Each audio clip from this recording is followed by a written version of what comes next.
Bebikom. Donc, cette deuxième édition de la médecine de la reproduction qu'on veut instaurer comme tradition pour promouvoir et améliorer la prise en charge des patientes en ce qui concerne la procréation médicalement assistée et surtout la formation des jeunes médecins où l'accès à la médecine de la reproduction et la pratique n'est pas autorisé dans plusieurs services. Pour cette occasion, vous avez vu qu'on a fait 2 ateliers et je vous annonce que l'atelier pour la pratique de ponction et de transfert d'embryons reste ouvert. Ceux qui veulent encore essayer ont le droit aux 2 salles au premier étage. Donc, sans plus tarder, je remercie les modérateurs, Madame Rim Ben Ahmed, Si Mohamed El-Basli et Si Hassan Chili qui va remplacer Olfa Kilani et qui a un empêchement, il sera parmi nous demain, Inch'Allah. Donc, sans plus tarder, je vais donner la parole au modérateur pour introduire cette session. Juste pour vous rappeler que vous avez l'application de la STGO sur Play Store que vous pouvez télécharger et vous avez tout le programme inscrit sur l'application. Merci. Merci, Monsieur le Président. Donc, bonjour tout le monde. On remercie le bureau exécutif de la STGO de nous avoir invités à la deuxième journée de médecine de la reproduction. Donc, on va commencer la première session qui sera intitulée, qui va s'intéresser aux mauvaises répondeuses. Et on va commencer par la première communication du docteur Habib Midessi.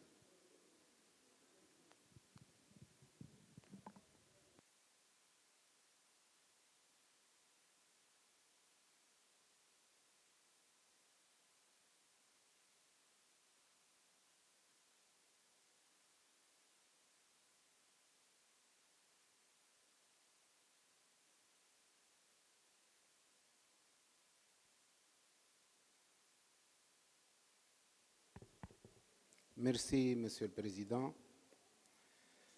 Je commence par remercier la STGO, son président et son comité.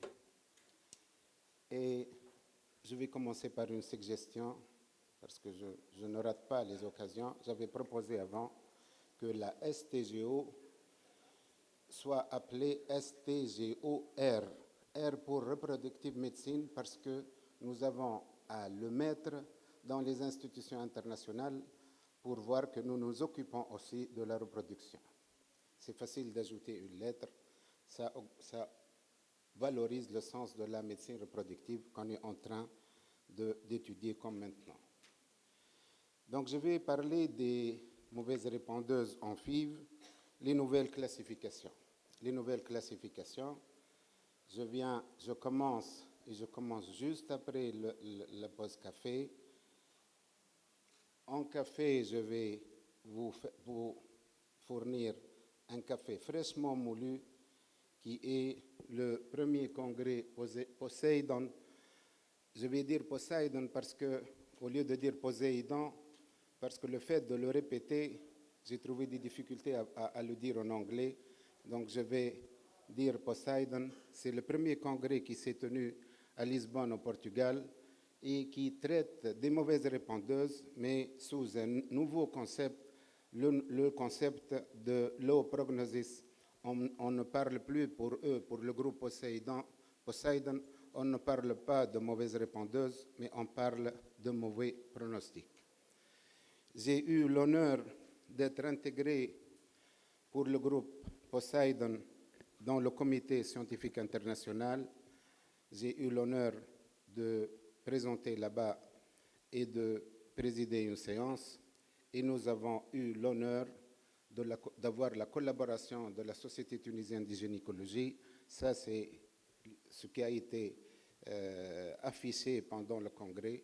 Il y a des sociétés savantes qui ont un partnership avec le groupe Poséidon, dont la Société tunisienne de gynécologie obstétrique.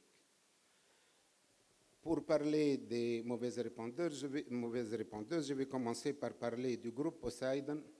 Ce groupe a été créé en 2015 par le professeur Carlo Alvigi, et c'est un acronyme d'un ensemble de mots qui sont Patient-Oriented Strategies Encompassing Individualized Oocyte Numbers. Poseidon étant le dieu des mers et des océans dans la mythologie grecque, c'est aussi le dieu des eaux fécondantes du printemps, d'où son utilisation dans la fécondabilité. Je vais parler des mauvaises répondeuses, mais pour les anglo-saxons, ils disent pour avoir une réponse. Pour moi, sur le plan de la langue, est meilleur que mauvaise, parce que mauvaise ne correspond pas exactement à pauvre lorsque c'est réduit, c'est limité, c'est insuffisant, c'est plutôt pour que mauvais. Et les mauvaises répondeuses ont toujours posé un problème. Et d'après ce que j'ai compris, c'est que depuis 1978 et la naissance de Louise Brown, on a mis 20 ans à nous occuper de l'hyperstimulation, du trop d'embryons et surtout pour gérer l'hyperstimulation ovarienne qui était et qui est jusqu'à maintenant mortelle. Toutes ces 20 dernières années, on s'est occupé de ça et maintenant il est venu le temps de s'occuper des mauvaises répondeuses ou celles qui, au début, n'étaient pas rentables pour les laboratoires et les sociétés savantes. Elles le deviennent maintenant parce que c'est notre pain quotidien. Nous avons tout le temps des difficultés à gérer ce genre de patientes. Et une méta-analyse de 2011 par l'équipe de Bruxelles avait analysé 47 études randomisées relevant 41 définitions différentes de la mauvaise répondeuse. La même année, les SRE apportent le consensus connu sous le consensus ou les critères de Bologne par la doyenne de la PMA italienne Ferraretti, et il y avait des critères, l'âge supérieur à 40 ans, un incident intérieur de réponse, de mauvaise réponse, et une réserve ovarienne basse, ou lorsque la femme a eu 2 cycles de stimulation avec une stimulation maximale, elle n'a pas bien répondu. Ça, c'était les critères de Bologne. La faiblesse de ces critères de Bologne, c'est que c'était très hétérogène et on arrivait à voir dans un même groupe des femmes qui étaient différentes. Par exemple, une femme jeune avec réserve basse et un épisode de mauvaise réponse, une femme jeune avec 2 épisodes, une femme de plus de 40 ans. Ça donnait une hétérogénéité, aussi bien au niveau des études qu'au niveau des prises en charge. Et le groupe Poseidon a réfléchi au fait que, moi je vois que c'est des critères de Bologne revisités, c'est les mêmes critères mais qui ont été modifiés et ajustés. Modifiés et ajustés, ce n'est plus supérieur à 40 ans ou égal à 40 ans, c'est plutôt 35 ans. 35 ans parce qu'à 35 ans, la femme commence à avoir un déclin de son AMH. Dans toutes les courbes de l'AMH, il y a un déclin à partir de 35 ans. Et à partir de 35 ans, il y a une augmentation nette de l'aneuploïdie. Pour la réserve ovarienne, c'est toujours la même chose, l'hormone antimüllérienne et le compte folliculaire. Je dirais plutôt AMH à l'anglaise et AFC à l'anglaise aussi. Le cutoff pour Bologne, c'est 5 à 7, pour le Poseidon, c'est 5.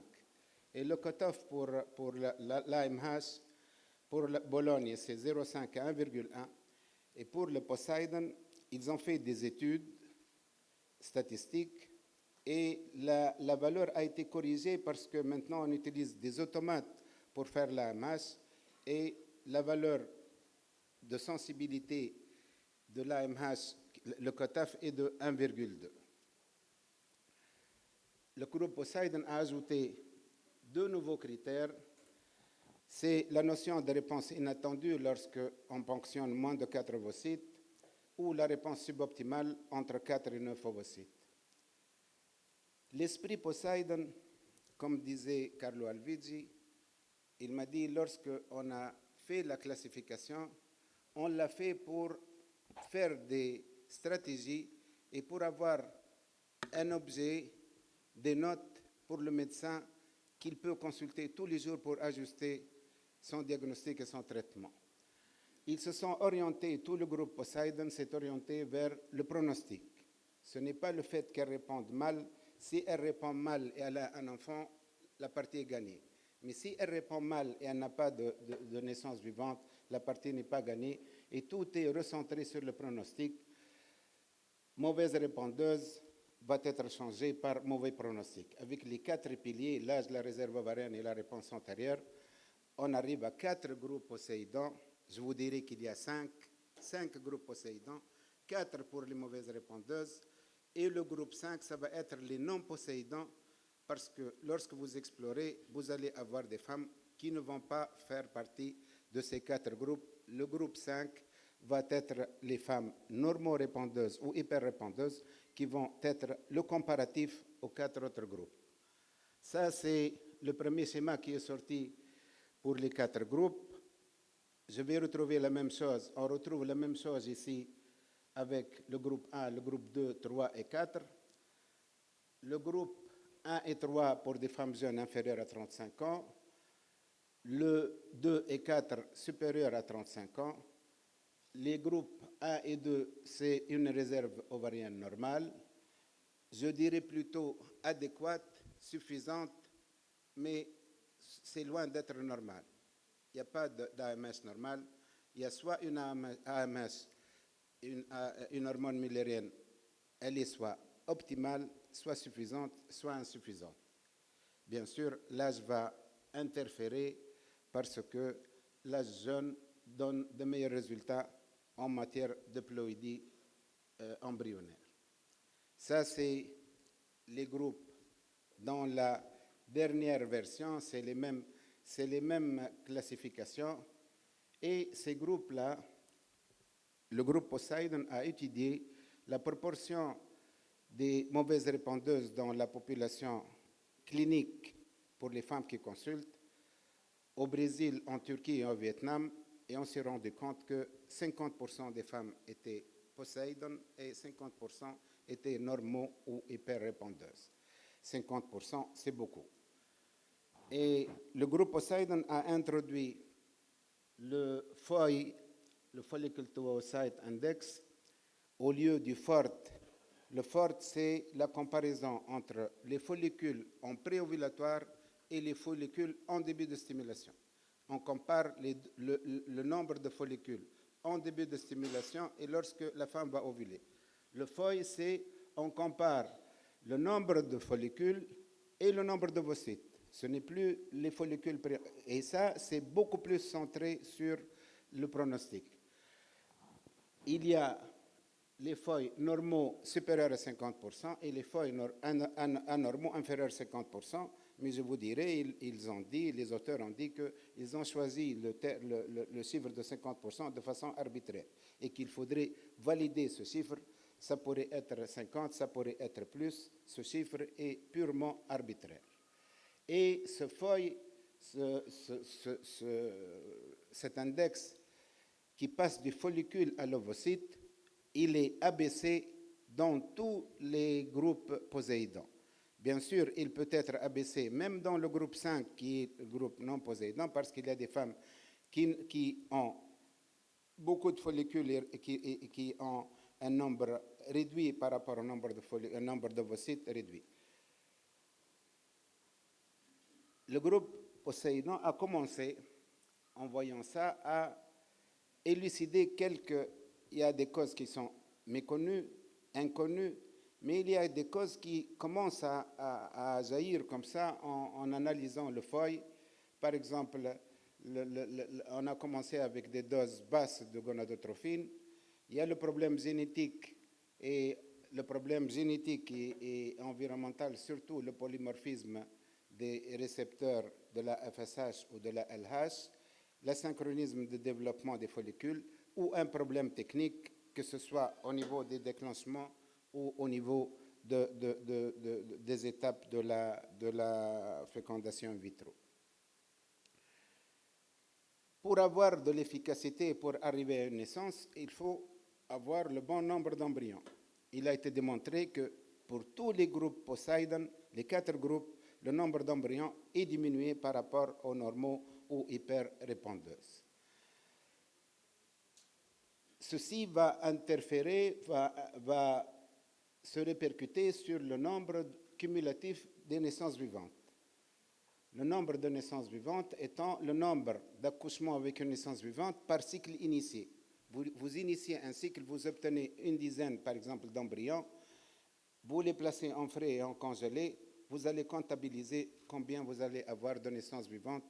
C'est la définition du taux cumulé de naissances vivantes. Et le taux cumulé de naissances vivantes, comme vous voyez, dans tous les groupes Poseidon, il est bas par rapport aux femmes normaux ovulantes.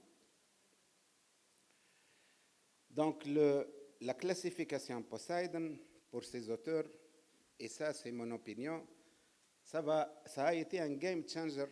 Tout ce qui a un peu modifié la PMA depuis ses débuts, la PMA a été modifiée essentiellement par l'amélioration des gonadotrophines, par le régime antagoniste, par le déclenchement paragoniste, par la vitrification, le freeze-all et maintenant la classification Poseidon va donner un plus au niveau de la prise en charge. On commence par stratifier. Ensuite, la deuxième étape, c'est estimer le nombre minimum d'ovocytes pour avoir au moins un blastocyte haploïde et orienter le traitement. Les critères Poseidon, parce qu'on a parlé de classification, de stratification, de critères, les critères Poseidon ont été validés en interne et ont été validés par des auteurs indépendants. Pour estimer le nombre minimum d'ovocytes pour avoir un blastocyte haploïde, Sandro Esteves a lancé le calculateur, l'ART Calculator, qui est une nouvelle mesure pour évaluer le succès et arriver au succès de la PMA. C'est une base de données sur des milliers de femmes à qui on a fait un screening embryonnaire génétique avec un ensemble de données et cette base de données avec le screening embryonnaire qui a été fait sur des milliers de gens, sur les paramètres spermatiques, l'âge, le BMI, etc., ça donne un calculateur online. Vous pouvez l'utiliser sur le site du groupe Poseidon, vous pouvez l'utiliser. Vous introduisez les données, l'âge de la femme, la source du sperme, et il va vous donner, selon la classification de Poseidon, combien il vous faut d'ovocytes matures pour avoir un blastocyste haploïde. Ça a été aussi validé, et par la suite, on s'oriente vers ce que vont dire les autres orateurs par la suite, la gestion de ces groupes, et on peut adapter le traitement en fonction de ce qu'on a trouvé comme données. Ça, c'est mon idée personnelle, le fait que je l'avais présenté au Congrès, notre but à tous ici présents, c'est d'améliorer les résultats. Nous voulons obtenir des naissances vivantes avec sécurité et compassion. Bien sûr, lorsque vous suivez l'ISRE et la SRM, vous voyez que tout va être facile. Par exemple, pour professeur Fadi Sarara à Washington, il a un taux de grossesse de 70-80%. 70-80% avec des nouveautés, l'intelligence artificielle, le screening embryonnaire, le génome, le time-lapse, le monitorage hormonal, etc. Mais ça, ce n'est pas donné à tous. Et ça a un coût énorme et ce n'est pas disponible pour tous. Personnellement, je vois que la classification Poseidon avec le calculateur parce que si on arrive à avoir un embryon haploïde, le taux d'implantation de l'embryon haploïde est de 50 à 60%. C'est ce que j'ai appelé la démocratisation de la PMA. Bien sûr, j'ai quelques réflexions sur cette classification Poséidon. Ils ont fait la stratification, mais ils ont parlé un peu de plusieurs choses aussi qui sortent de la classification. Deuxièmement, lorsqu'on parle d'avoir un certain nombre d'ovocytes pour avoir un embryon haploïde, la cohorte embryonnaire n'est pas linéaire. Vous n'allez pas sortir 15 embryons, le 14e va être haploïde. Vous pouvez sortir 3 embryons, ils peuvent être tous les 3 haploïdes. La disposition des embryons haploïdes n'est pas linéaire. Donc, le calcul absolu, comme ça a été fait, n'est pas représentatif de la réalité. Deuxièmement, on ne devrait pas refuser une femme parce qu'elle a 41 ans.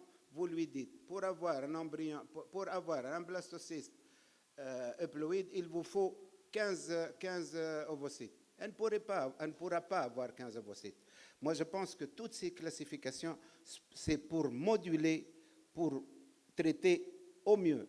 Parce que je l'avais dit avant, dans plusieurs circonstances, on ne pourra pas résoudre le problème de toutes les femmes pour qu'elle ait un enfant. Il y aura toujours des problèmes non résolus de l'âge, de la réserve ovarienne, etc. Et je pense que pour le groupe Poséidon, les mauvaises répondeuses, on pourrait agir pendant le premier cycle. Parce que lorsque vous prenez la femme à son premier cycle, vous pouvez dire qu'elle pourrait être mauvaise répondeuse, mais vous n'avez pas la preuve. Il faut tout faire pour réussir le premier cycle et agir pendant la stimulation. Parce que pendant la stimulation, on peut augmenter les doses de gonadotrophine, on peut arrêter le cycle. Moi, j'ai l'habitude, lorsque ça ne marche pas bien, j'arrête le cycle et je reprends dans de bonnes conditions. Et je vais presque terminer en parlant de notre groupe Facebook IVF Worldwide Community, qui a été initié et fondé par Carlo Alvigi, le fondateur même du groupe Poséidon.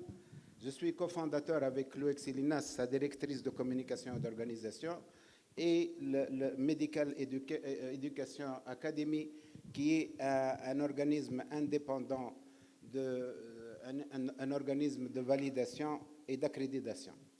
Nous avons étendu, au début, je me suis cantonné à la PMA. Mais aujourd'hui, la PMA, c'est aussi toute la médecine reproductive, les congrès, les webinaires, la gynécologie obstétrique, l'endocrinologie, la génétique, les cellules souches, etc. Nous avons, jusqu'à hier soir, 3180 membres, alors que le groupe Poséidon n'a que 150 membres.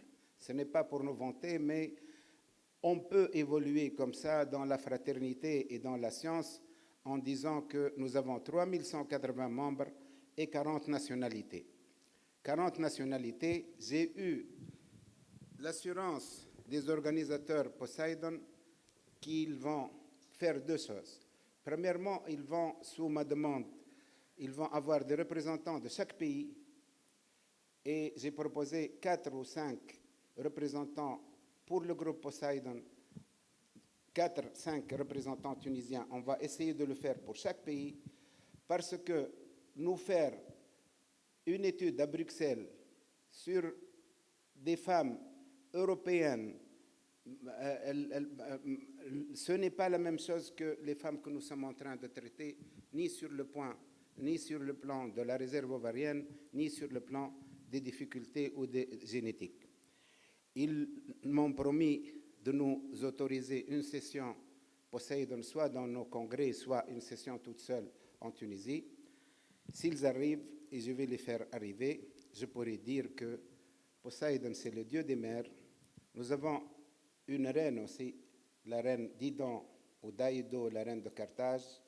S'ils arrivent à nous faire un congrès en Tunisie, je leur dirai God save the Queen et God save all of you. Merci pour votre attention. Merci, Dr Midessi, pour cette impressionnante présentation. Je vais demander à la salle s'il y a des questions.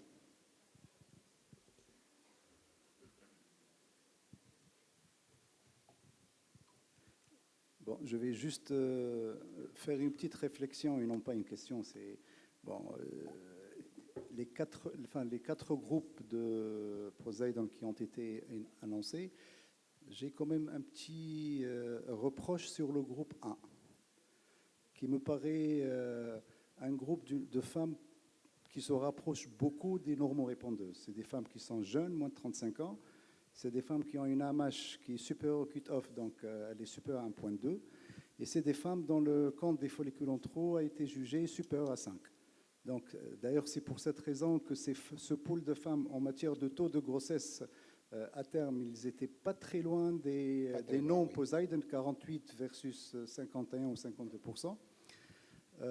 Alors, je me demande, enfin, la question que je pose gentiment au groupe, est-ce que ces femmes-là vont être considérées comme des mauvaises répondeuses ou des, on va dire, des femmes qui appartiennent à ce lot de femmes du groupe, d'une part. D'autre part, on sait très bien, et vous-même, Sylmide, sur Koltenam Bekri, que parfois on commence un cycle chez une mauvaise répondeuse, ça ne marche pas, on arrête le cycle d'après, on arrive à avoir une réponse.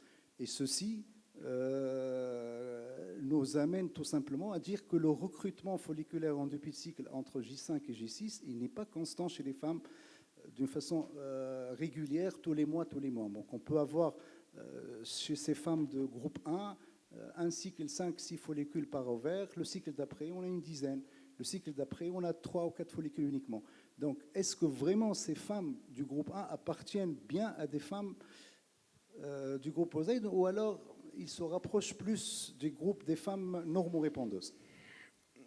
Bien que ce soit une réflexion, je vais vous répondre. Je vais vous répondre par le fait que je l'avais dit, je l'ai fait avec une cohorte actuelle de 1800 femmes à qui j'ai fait une AMH. 23% des moins de 35 ans ont une AMH inférieure à 1. Beaucoup ont une AMH de l'ordre de 0,3, 0,16, 0,17. C'est un véritable problème de santé publique en Tunisie.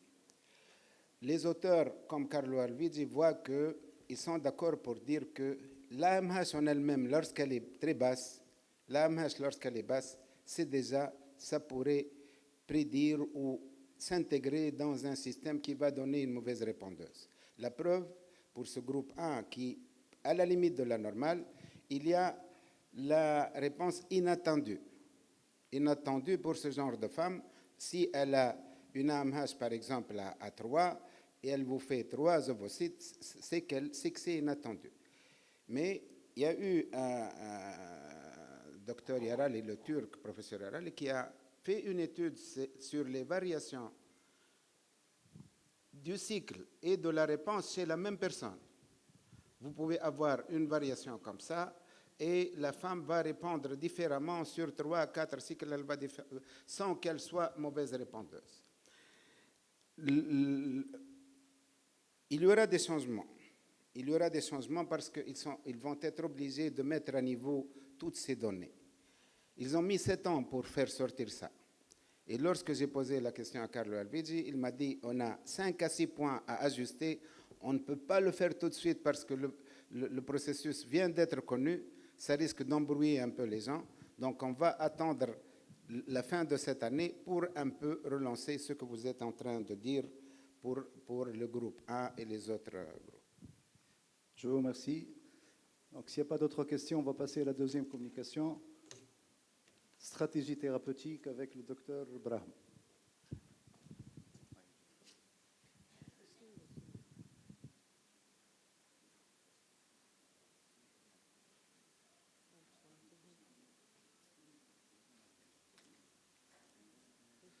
Bonjour tout le monde. Donc, vous avez bien compris qu'il y a eu un changement. Ce n'est pas Dr Free qui a perdu ses cheveux. Donc, il y a un changement. Je vais commencer par mes présentations et du coup, je pense, parler un peu de sa partie et lui laisser la grande partie pour le pré-traitement.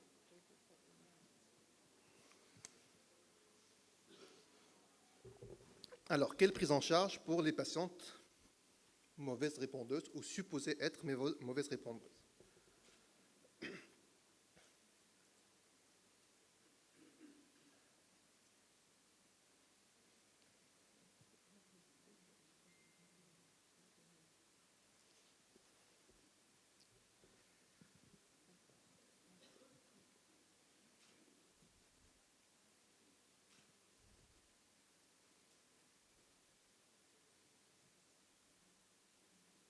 C'est bon.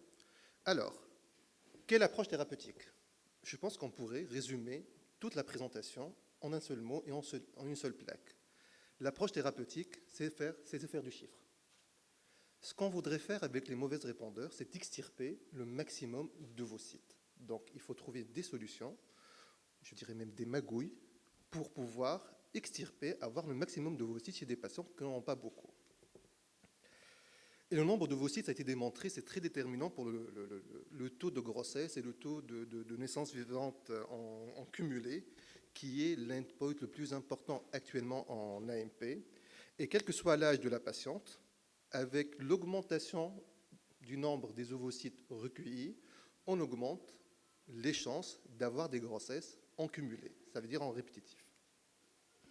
La définition, là je pense que je vais passer, Dr Medessi l'a très bien expliqué, il y a au début, les mauvaises répondeuses, il y avait plein de définitions, plein d'études, plein de méta-analyses, plein de consensus, et après on a essayé de mettre les critères de Bologne qui, il faut pas se voiler la face, contiennent plein de flou. Donc du coup, on est passé d'un état de diagnostic figé à un état de pronostic. Donc on est passé d'un diagnostic posé à un diagnostic de pronostic avec la classification de Poséidon qui permet d'associer l'âge et la réserve, et plutôt la réponse ovarienne de la patiente. Comment on va faire pour stimuler les mauvaises répondeuses? Il y a des standards. C'est le protocole agoniste et le protocole antagoniste. Je pense que la messe est dite pour ces deux protocoles, et quel que soit le protocole, il n'y a pas de différence. Quand on stimule avec un protocole agoniste, qu'il soit débuté en phase folliculaire, en phase lutéale ou en protocole antagoniste, fixe ou flexible, il n'y a pas de différence. On aura le même taux de grossesse. Là, avec la dernière méta-analyse qui est parue en 2021, on a mis un petit bémol, on a dit que peut-être qu'avec l'agoniste, on pourrait avoir un peu plus d'ovocytes. Ça, c'est dû au pré-traitement, c'est au blocage qu'on fait avant la stimulation.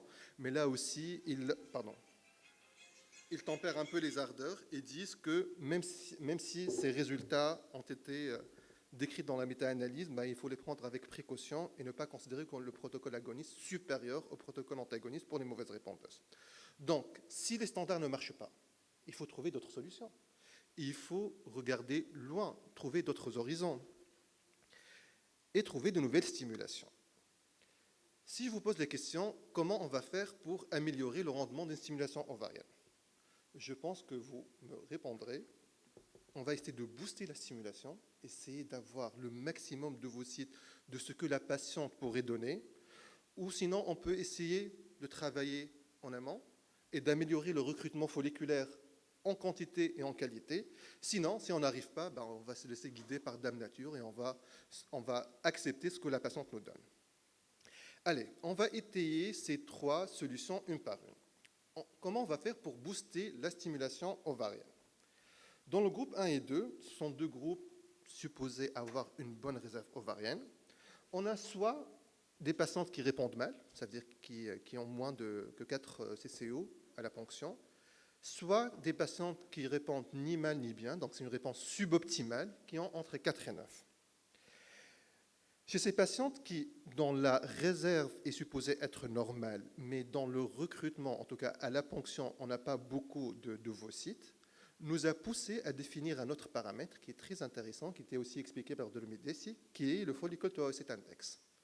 En fait, une patiente qui a 5 follicules en trop à l'échographie avant de commencer d'entamer la stimulation, et qui vous donne 5 CCO.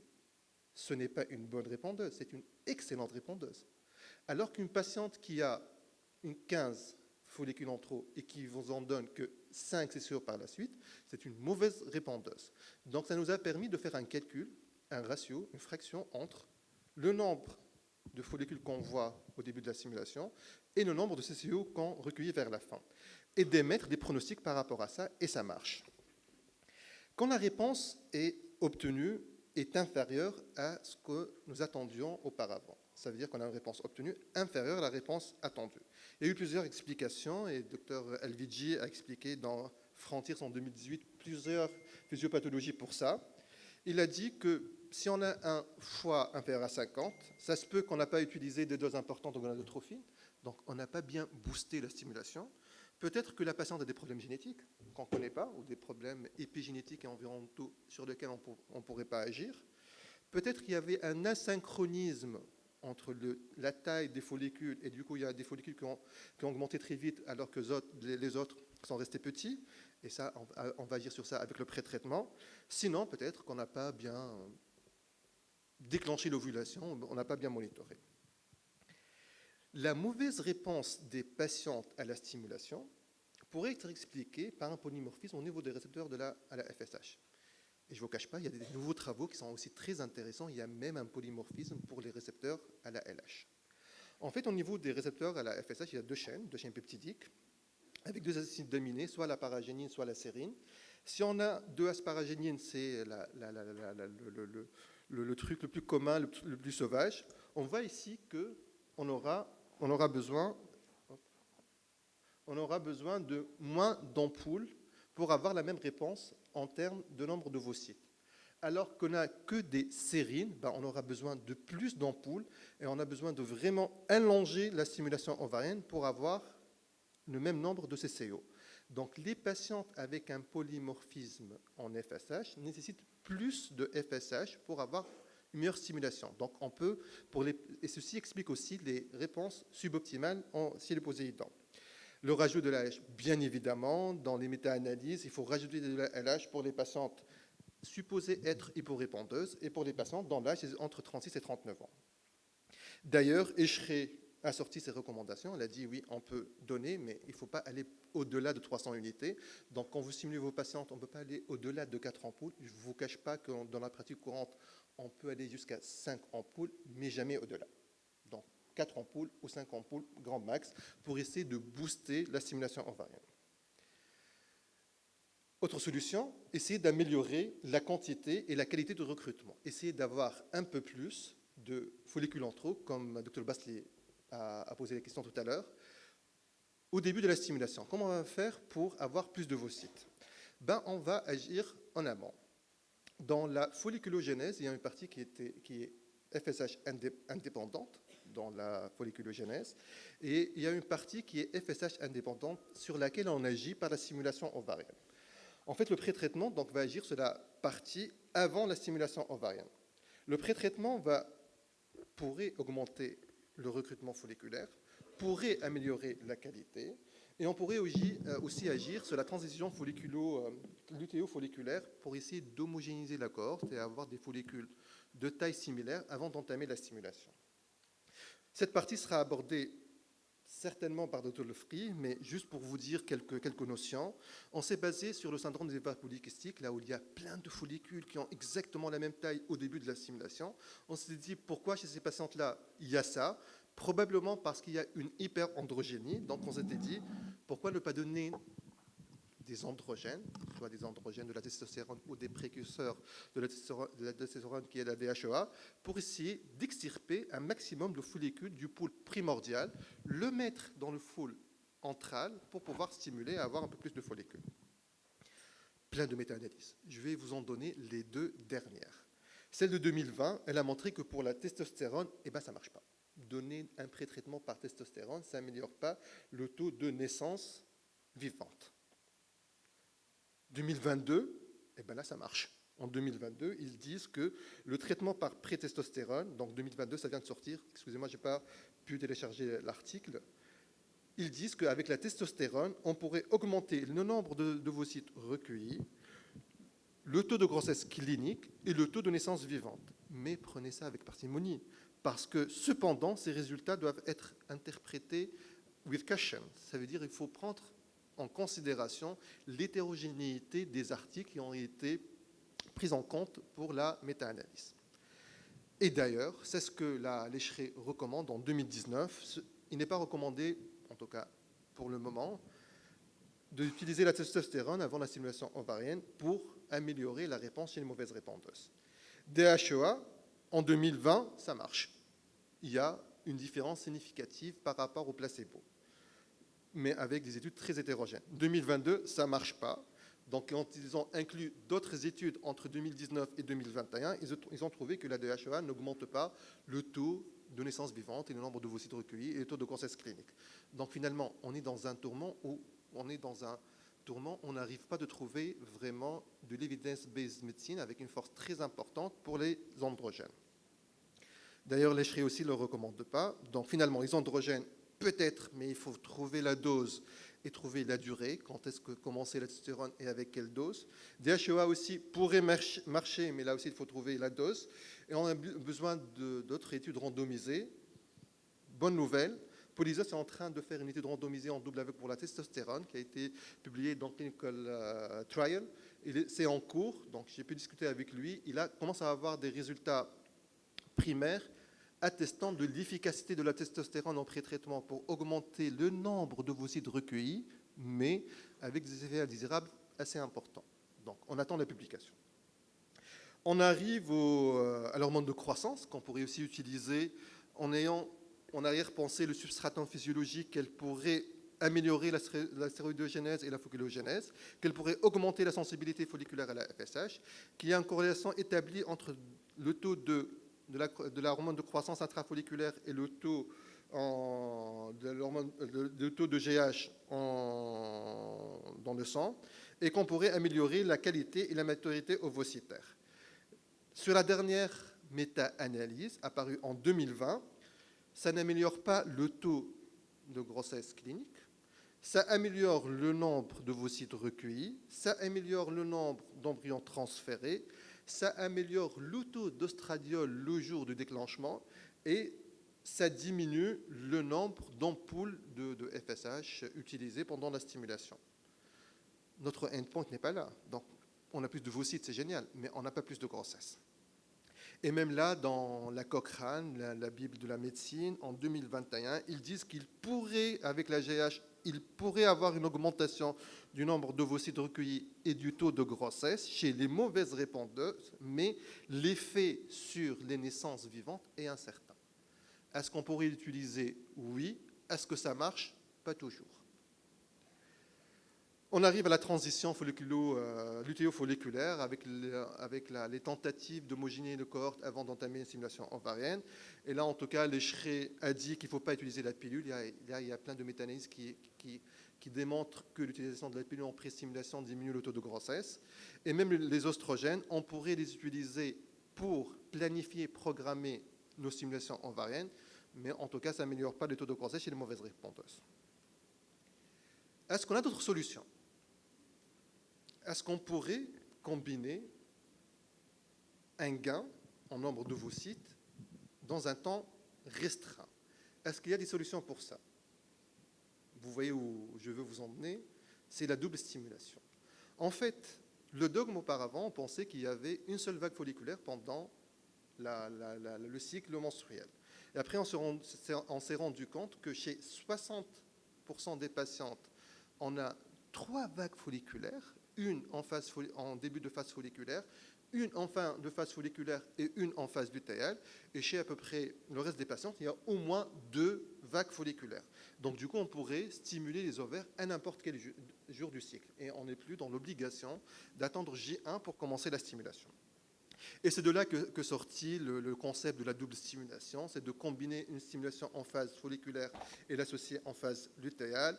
Donc en phase folliculaire, on peut faire soit une mat stimulation et associer une mat stimulation par la suite, quoique en phase lutéale, on a vraiment besoin de doses plus importantes en FSH. On peut faire 2 stimulations conventionnelles dans les 2 phases, ou associer une mat stimulation pendant la phase folliculaire et une stimulation conventionnelle pendant la phase lutéale. La première étude, c'est une étude chinoise, et vous allez voir, le protocole, c'est un protocole chinois. On a tout mis, des gonadotrophines, de la progestérone, des anti-inflammatoires, c'était assez compliqué. Après, il y a Ubaldi qui a fait la première vraie étude sur la double stimulation. Mieux que ça, il a fait du PGS, ça veut dire qu'il avait un screening des blastos obtenus, que ce soit en phase folliculaire et en phase lutéale. Là, il a fait un protocole bien établi avec de la FSH recombinante et de la LH recombinante. 300 unités de FSH recombinante, 75 unités de LH recombinante pendant la phase folliculaire. Déclenchement avec un agoniste. 4 à 5 jours après, restimulation avec exactement le même protocole. C'était un protocole antagoniste. Et là, il a démontré il n'a pas trouvé de différence significative en termes de réponse biologique pendant les 2 phases. Ça a été conforté par une nouvelle étude, mais très bien faite, sur 827 patientes, des mauvaises répondeuses, chez qui on a fait des PGS pour toutes les patientes. 339 patientes n'ont pas eu de blasto transférable après la stimulation, que ce soit en phase folliculaire ou en phase lutéale. 140 patientes ont eu au moins un blasto euploïde après la phase folliculaire. 186 patientes ont eu au moins un blasto après la phase lutéale. Et 157 ont eu un blasto entre la phase lutéale et la phase folliculaire. Si on regarde de près ces résultats-là, on est vraiment ébahi. On trouve qu'avec après on a transféré un seul blasto congelé, donc on a fait un transfert d'embryon congelé avec un seul blasto euploïde, soit issu de la phase folliculaire, soit issu de la phase lutéale. Et on a fait la comparaison.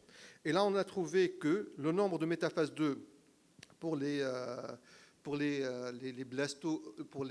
stimulation en phase lutéale était supérieur, le nombre de blastos dans les cohortes, et le nombre de blasto euploïdes, on avait 1,6 de blasto issus de la phase lutéale contre 1,3 issus de la phase folliculaire, avec une différence significative. C'est génial, hein? C'est génial. Donc on a rattrapé, moi je pense même qu'on a rattrapé 2 croissances folliculaires. En fait, quand on fait une stimulation en phase lutéale, on pourrait profiter de la vague folliculaire en fin de phase folliculaire et de la vague en phase lutéale. Parfois on combine les deux et on a plus d'ovocytes. Mais en termes de grossesse, quand on transfère l'un ou l'autre, en termes de grossesse, sur une seule tentative, quand on transfère un blasto de la phase folliculaire de la phase lutéale, il n'y a pas de différence, mais ça sur un seul transfert. Si on a plus de blastos, donc en cumulé, très probablement, l'étude n'a pas encore été faite et les chiffres ne sont pas encore sortis, très probablement on aura un meilleur taux de grossesse et un meilleur taux de naissance vivante avec la phase lutéale. Si booster ne marche pas, si améliorer la qualité en quantité, améliorer la qualité et la quantité, ça ne marche pas, ben peut-être qu'il faut se dire, on n'a pas d'armes, il faut baisser les bras et se laisser guider par Dame Nature. Pour les patientes avec une réserve diminuée, on pourrait avoir une réponse très normale. Si la patiente a 3 follicules et elle vous donne 3 ovocytes, c'est une très très bonne répondeuse, c'est une excellentissime répondeuse. Alors si on n'a que 3, elle va vous donner que 1, ou c'est là qu'un follicule antral, et finalement, elle vous donne qu'un ovocyte en métaphase 2, qu'un CCO, donc elle a donné tout ce qu'elle a, elle ne pourra pas vous donner plus que ça. Dans ce cas-là, est-ce qu'il faut vraiment aller stimuler les ovaires? Je pense que non, on peut trouver d'autres solutions. Soit stimuler peu les ovaires, doucement les ovaires, avec une stimulation douce, qui est la masse stimulation, soit utiliser un cycle naturel. Avec ceci, on va donner un seul follicule, mais on pourrait avoir une meilleure qualité embryonnaire parce qu'on va suivre un peu la physiologie et ce que le bon Dieu a fait. On peut être plus efficace en termes de qualité et ça pourrait aussi nous permettre de pouler les embryons, d'avoir plus d'embryons pour pouvoir faire le tri après et choisir l'embryon le plus apte morphologiquement et aussi génétiquement à être transféré par la suite.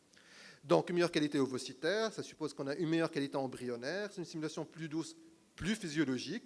Chez les souris, ça a été démontré une aneuploïdie diffusion myotique altérée avec la stimulation ovarienne, une diminution de la stimulation avec la stimulation ovarienne. Chez l'homme, moins d'anomalies chromosomiques avec les mêmes stimulations et en cycle physiologique. Donc, là aussi, il y a eu plein de publications. Je vous donne la dernière méta-analyse. Chez les mauvaises répondeuses, pas de différence en termes de life birth rate, en termes de naissance vivante, qu'on stimule fort ou qu'on fasse une stimulation douce. On a exactement la même chose. Et d'ailleurs, même Lécheret a recommandé ça. On peut faire des stimulations soit avec du citrate de clomifène, le serpapar, soit combiné citrate et gonadotrophine chez les patients de mauvaises répondeuses. Et on a les mêmes taux de grossesse que les stimulations fortes. Mais il ne faut pas vraiment utiliser le cycle modifié naturel. Il n'est pas recommandé parce que finalement, avec le cycle naturel, on n'aura qu'un seul ovocyte. Mais qu'avec le citrate de clomifène, on va booster un peu la fécondation endogène et on pourrait avoir plus d'ovocytes. Quand on fait une maille simulation, c'est dans la perspective de faire une collecte des embryons pour essayer d'augmenter le nombre et avoir une meilleure sélection des embryons. On a fait un travail, la publication est en cours, a été faite par Dr Villa, qui est actuellement en France, mais qui vient revenir à Tunis. Donc c'est sa thèse. On a fait une thèse sur la maille simulation avec un pooling embryonnaire chez les patientes en insuffisance ovarienne prématurée. On a pris comme critère d'inclusion des patients dont l'âge est inférieur à 43 ans, mais chez qui on a fait une vraie stimulation ovarienne avec au moins 300 unités gonadotrophin, et on a obtenu soit 2, soit 1, soit niet, soit aucun ovocyte. Et ces patientes-là avaient des cycles réguliers et avaient une réserve ovarienne supposée être normale, avec une AMH supérieure à 1,2 et un CFA supérieur à 5. Donc on a fait, ça c'était les critères d'inclusion, on a fait notre travail, le protocole s'était bien codifié, on a mis les patients sous serpafare entre J2 et J6, à la dose de 2 comprimés par jour, monitorage à J8, et là on introduit la gonadotrophin plus ou moins antagoniste, et dès l'obtention d'un follicule de 17, 18, 19 mm, on déclenchait avec de l'ovitrel, on faisait la ponction et on vitrifiait les embryons entre J2, J3 et J5. Après 6 cycles de Mild, on faisait un transfert d'embryon congelé sur un cycle artificiel. Donc on a fait exactement la même chose pour toutes les patientes. Donc voici nos résultats. Donc vous voyez que l'âge des patientes était à 37,56 avec une AMH à 0,39. C'est une AMH vraiment basse pour ces supposés être et des mauvaises répondeuses, finalement pas supposées, mais des mauvaises répondeuses attestées par la simulation avec des doses importantes. On a eu 59 patientes chez qui 59 patientes, dont au moins on a obtenu un embryon. On a fait 3 transferts d'embryons congelés. Je vous rappelle que ce sont des patientes qui ont des simulations avec 2, 1, 0 embryon et pas de grossesse du tout. Chez ces patientes-là, on a eu 7 naissances vivantes, 3 grossesses en cours. Parmi les 3 grossesses en cours, 2 vont accoucher bientôt et une a fini par faire une grossesse arrêtée, et 3 grossesses arrêtées. Mais c'est génial. Donc finalement, si on arrive à pouler avec des malsimulations, c'est des patientes mauvaises répondeuses, on arrive à avoir des embryons et taux de grossesse. Vous allez me dire, mais tout n'est pas rose. Et vous avez bien raison. Ce sont des patientes qui viennent tout le temps à l'hôpital. C'est très contraignant. C'est des patientes qui viennent tous les mois, au moins 4 à 5 fois par mois, avec un espoir énorme qui parfois, quelques mois, se solde par une ponction blanche. Et très souvent par une ponction blanche, par une non-fécondation, par une absence d'embryon. Donc sur le plan psychologique, ce n'est pas anodin. C'est très lourd comme traitement, mais qui pourrait donner des embryons, des grossesses et des bébés qui pleurent à la maison vers la fin. On va récapituler un peu pour finir. Si on regarde les groupes de possédants 1, 2, 3, 4, si je vous dis le taux de naissance vivante est meilleur dans quel groupe? Vous allez me dire le groupe 1. Ce sont les patients jeunes avec une bonne réserve ovarienne. Si je vous dis, en deuxième place du podium, on va mettre quel groupe? On pourrait penser que ça pourrait être le groupe 2, dont la réserve ovarienne est supposée être normale. Eh bien non. Le facteur le plus déterminant en AMP, c'est bien évidemment l'âge de la patiente. Donc le groupe 3, même si on a une réserve ovarienne diminuée par rapport au groupe 2, a un meilleur taux de naissance vivante. Après, on aura le groupe 3. Après, on aura le groupe 4. Donc, l'âge est très important. Et c'est pour ça que le groupe 1 et 2 ont un meilleur taux, des meilleures chances d'avoir une grossesse par rapport au groupe 2 et 3. Allez, synthétisons pour sortir avec des summaries, pour sortir avec des messages clés. Pour les groupes 1 et 2. Donc, pour les patients dont la réserve ovarienne est supposée être normale et qui ont eu soit une réponse suboptimale, soit une réponse diminuée, là, il faut augmenter les doses de FSH, rajouter une activité LH, et on pourrait proposer la double stimulation. Proposer la double stimulation, pas pour le groupe 1, ce sont des patients jeunes, et le fait d'avoir un blasto, il sera très probablement au plus vite, il faut le transférer. C'est surtout pour le groupe 2 que la double stimulation pourrait marcher, pour essayer de gagner du temps et augmenter les chances d'avoir plus d'embryons au plus vite. Pour le groupe 3 et 4, oui, des androgènes, de la GH, une double stimulation, une mad stimulation, pooling des embryons, je pense que le pooling marche mieux pour le groupe 3, parce que ce groupe a l'avantage d'avoir un âge pas avancé, un âge inférieur à 35 ans. Donc pour les patientes avec une mauvaise réserve ovarienne, dans l'âge inférieur à 35 ans, on pourrait vraiment proposer des malstimulations et pouler des embryons, et on a un bon taux de grossesse. Alors que pour le groupe 4, même si on fait tout, on sera toujours dans des taux de grossesse très faibles.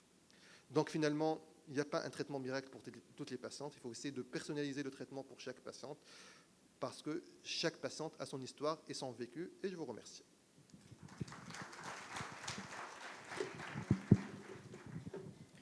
Alors, je te remercie, Marouel, pour cette excellente présentation. Je passe la parole à la salle. Est-ce qu'il y a des questions?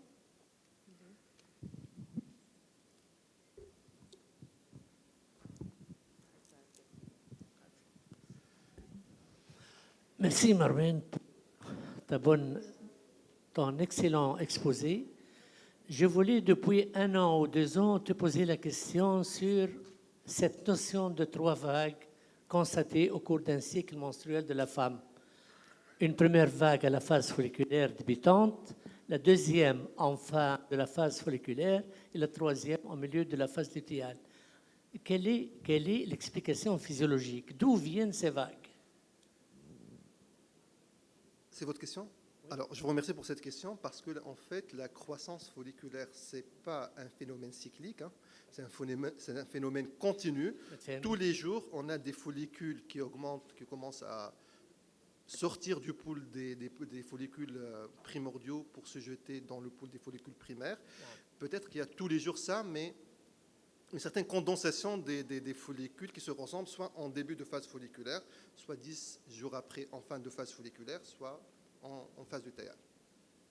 وهذا هو خاطر أنا نفهم اللي tous les jours nous avons des follicules primordiaux qui quittent la réserve, le pôle de la réserve ovarienne, وفجأة نلقاو رواحنا en cycle, durant le cycle, il y a des vagues.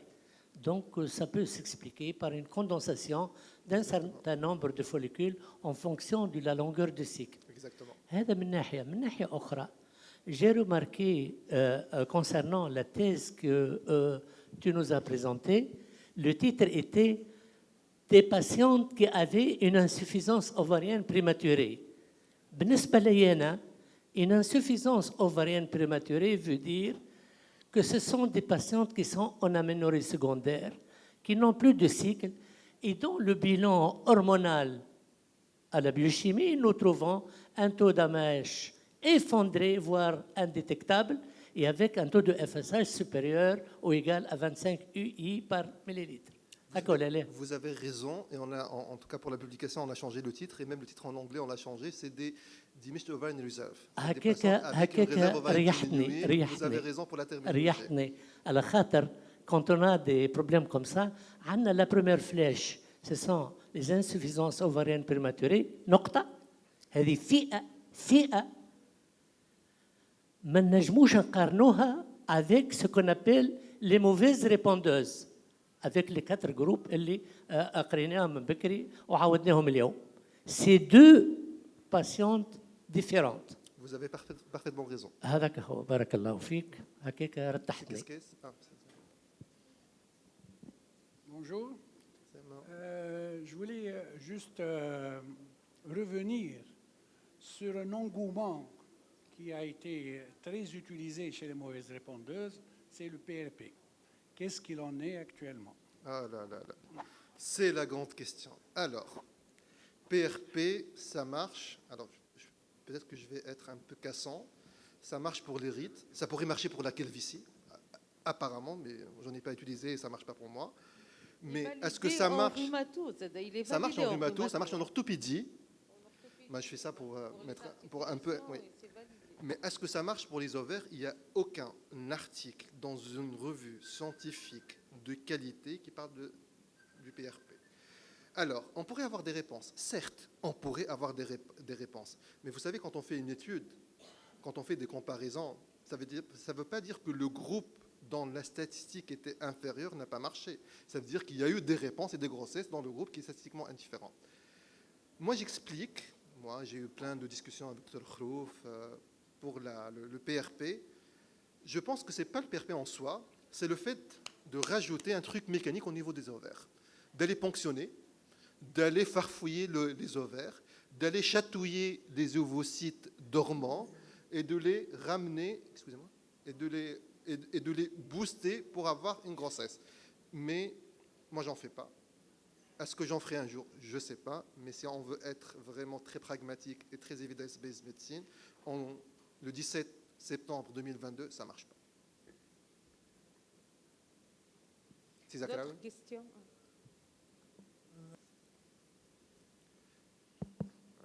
Bon, C'était le même esprit, c'est par rapport au rajeunissement ovarien, parce que...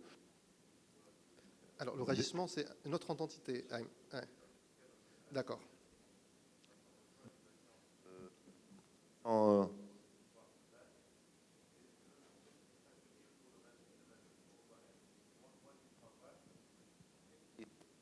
Pour votre expérience, Aziz Athmane, comme vous avez un gros débit de PMA, est-ce que vous le pratiquez et pour quelles patientes? Parce que là, ce n'est pas les patientes possédant. Merci Aim pour cette question. En fait, quand tu parles du rajeunissement, je pense que tu supposes l'activation ovarienne, soit mécanique, soit enzymatique. Alors, là aussi, est-ce que ça marche? Ça pourrait marcher. On est en train de faire une étude à Aziz Athmane. Et je ne vous cache pas que les résultats ne sont pas très flamboyants. Donc, on fait un protocole pour des patients dont la réponse à la stimulation ovarienne à des doses très importantes est 0. On fait des mâles, ça ne marche pas, c'est 0. Donc, on lui propose de faire un protocole de recherche qui est inscrit avec un comité d'éthique et tout. Ce qu'on fait une cellule. On prend, je ne sais pas si le Dr Qassem est là, donc on fait un bilan génétique auparavant. On fait un bilan génétique auparavant, on vérifie que tout est bon, que le mari est bon, enfin, on fait un bilan infectieux. Après, on fait une cellule, on prend un fragment d'ovaire qu'on fractionne et on le remet dans l'autre ovaire avec un tunnel en celluloscopie et on enchaîne directement avec un protocole long.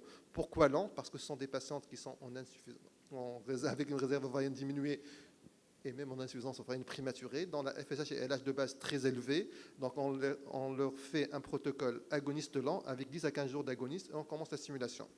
On a fait, je pense, je ne sais pas les chiffres, je pense qu'on a fait 14 patientes, 16 patientes, je ne sais pas.